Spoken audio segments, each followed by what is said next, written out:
Catus Maximus here. I did have a couple of nut splitters, but traditionally, or the ones from the auto parts stores, and many, are actually a loop. And then the threaded rod actually is what has the splitter, the wedge on it. And so it wraps around the fastener, and then you screw in the wedge, and what it does is it just has, that's exactly what it says. It splits the nut, drives the wedge through the material to break it apart. On severely corroded, stripped fasteners, corroded or stripped, it's the way to deal with it. Split the nut and then get it apart. I kind of like this Snap-on NC52. They still sell it just because it's a more compact C-clamp style.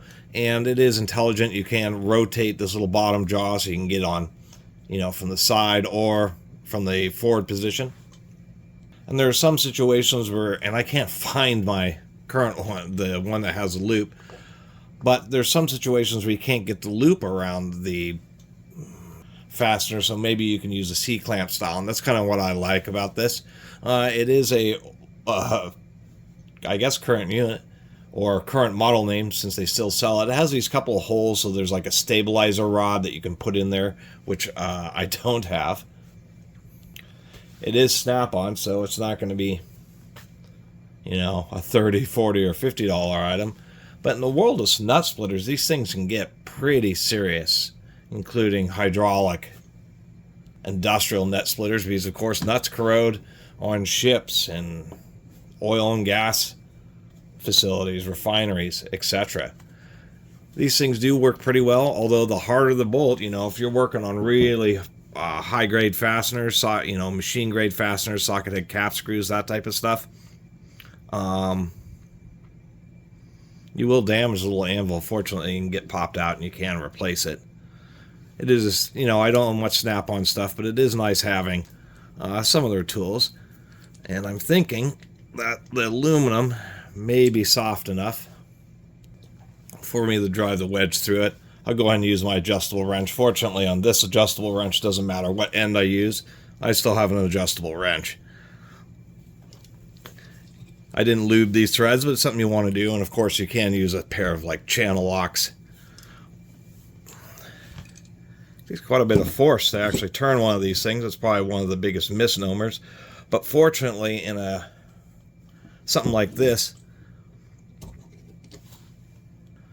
once you get it biting into the bolt, you can just let the body bump against, whatever structure whatever area that you're in, and then that will wedge it, and then you can just focus on actually turning the fastener.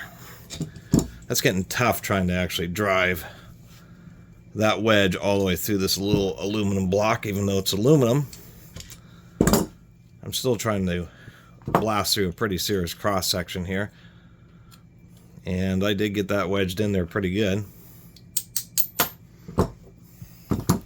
Anyway, that's all it does, and that's probably the biggest thing to remember, is simply the fact that these can take quite a bit of force to actually drive, and many times, of course, people use impacts. Kind of looks like that aluminum may have damaged the jaw, but actually the jaw is obviously much harder than the aluminum. But once again, if you're working on high-grade machine fasteners or grade 8 SAE fasteners or grade 12.9 metric, then those are going to be near as hard as any of these anvils, and so they will get damaged. I just think it's kind of neat, the effect that aluminum heatsink kind of left on the edge of that.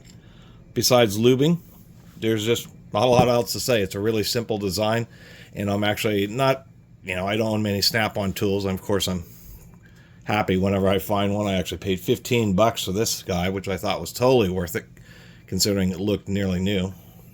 But I do like the compact nature of this one. This is can definitely be in handy, and there's actually quite a few situations where I just never tried a nut splitter because they're most common ones are the ring style. And this C-clamp style, although it can be more of a chore to use, will allow you to access in situations where nothing else will work. And also, reading online, these actually have some other odd uses, such as cutting cables, cutting really thick steel wire, if you don't have any kind of shearing type of cutters or even bolt cutters, these are the next best thing. And I thought that's kind of an innovative approach or an innovative use. I mean, this does have a little foot here that spins. So yeah, you absolutely could use it to cut anything as long as it doesn't ruin this lower die here. So this is one of those products.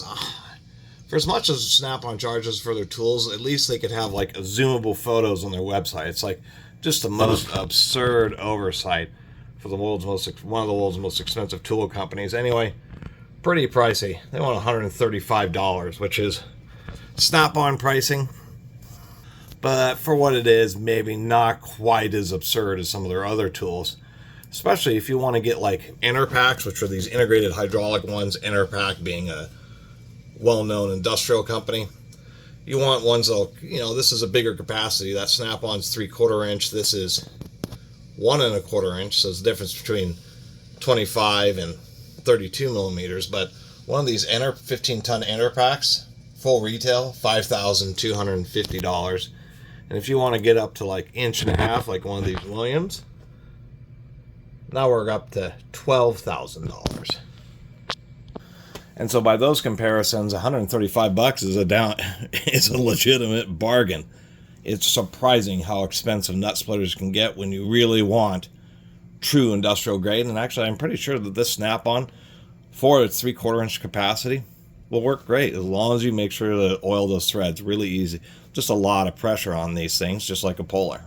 Otherwise, I think it's a neat little C-clamp style compact nut splitter, and wanted to share it with you all, one of my rare Snap-on videos. Anyway, really appreciate everybody who's been watching and subscribing. See you next time.